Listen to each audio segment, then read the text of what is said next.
Imagine your NFTs and tokenized assets not just on-chain, but literally above your head, zipping around Earth in satellites like tiny, overachieving USB sticks. Orbital Cloud isn't sci-fi fluff. It's decentralized storage and compute beamed from space, where the uptime is stellar, and the data center rent is paid in vacuum.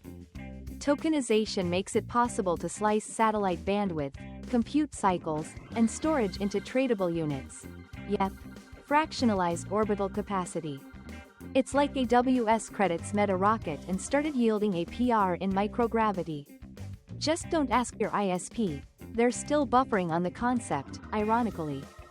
The pitch: space-based infrastructure reduces single-point failures, dodges some terrestrial choke points, and conserves censorship-resistant data.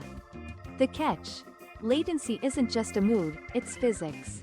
Also, regulations. Because nothing says permissionless like 10 countries and 3 space treaties debating your block height.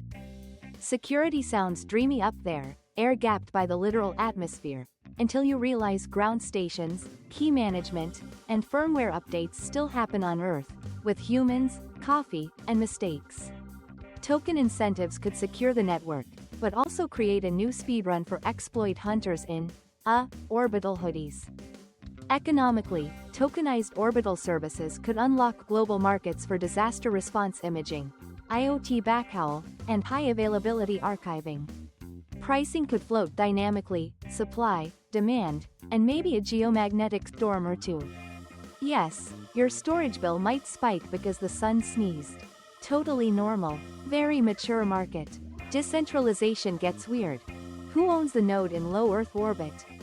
Whose jurisdiction applies when your data is cached in a satellite crossing 5 borders every 90 minutes?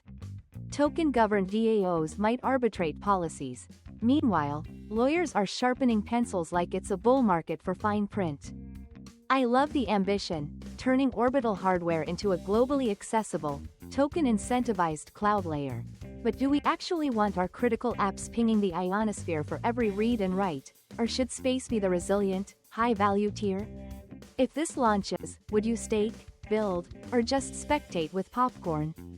Like and subscribe, please.